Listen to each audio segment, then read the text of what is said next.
අන්න අර කියාපු බුද්ධ වචනේ සම්මෝහ වේපත්තහං වං පික්කවේ දුක්ඛං වදාමි. පරියච්ඡ වේත. එතකොට අපි කිව්වා බුද්ධෝත්පාද කාලේ පමණයි අර විකල්පෙන් එක පැත්තක් සම්පූර්ණයි. සංසාරේ දීර්ඝ කාලයක් සංසාරේ සම්මෝහයෙන් කෙලවරයි. ඒකට බුදු කෙනෙක් කල්යාණ මිත්‍රෙක් හිටි නිසා තමයි අන්න අර කිව්ව පටාචාර කිසා ගෝතුන් කට්ටියට ඒ වගේම තවත් නොයෙකුත් ඒ දුකටපත් වුණු අයට ඒන් අර දුක්ඛූප නිසා සද්ධා සද්දූප නිසා පාමුජ්ජන් කියන ඒ නිවන් මාර්ගයට අවතීර්ණ වෙන්න පුළුවන් වුණේ. ඒ නිසා මේ පිනුතුන් කල්පනා කර ගන්න ඕනේ. මේ ලැබුණ අවස්ථාවේ වටිනාකම.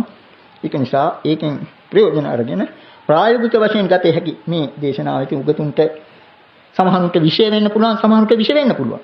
නමුත් මේ පින්නතුන් එක විශේෂ කරගන්න ප්‍රායෝගික අර්ථය සලකලා ඒක තේරුම් අරගෙන සතියක් තිබෙනවා නම් මේ ධර්මයේ පිළිබඳව අර කියාපු දෙතු දැන් මේ කතාන්තරයේ පිළිබඳව ඒක හොඳට ඒසක දුරු කරගෙන මේ ධර්ම මාර්ගයේ අර අනුලෝම වාරයේ මේ පින්නතුන්ට තේරෙනවා නම් දුකක් තුල ඉන්නවා කියලා එතන ඉඳලා ඉදිරියට යන්න අද දින අදිෂ්ඨාන කර ගන්න ඕනේ. මේ තාක් මේ පින්නතුන් අද රැකසීලයක් කළ භාවනාවක් මේ දේශනාවට උපකාර කරගෙන මේ ශාසන පහන් වෙන කලින් අපි නිතර කියන ආකාරයට තමන්ගේ බණ භාවනා මුදුන් පමුණවාගෙන සෝවාන් සකදාගාමී අනාගාමී ආදී මාර්ගඵල ප්‍රතිවේදීන් අර කියාපු තත්ත්වයටපත් වීමට මේ කුසලයේ මේ දේශනාවට උපකාරී වේවා කියලා ප්‍රාර්ථනා කරනවා. ඒ වගේම අවිචේසිත අකනිට දක්වා යම් තාක් කෙනෙක් මේ ධර්ම දේශනාව මේ ධර්ම ශ්‍රවණ මේ කුසලයක් අනුමෝදන් වීමට කැමති නම් අනුමෝදන් වීම තුළින් ප්‍රාර්ථනීය බෝධියකින් උතුම් මහා මහණෙනි සැනසෙත්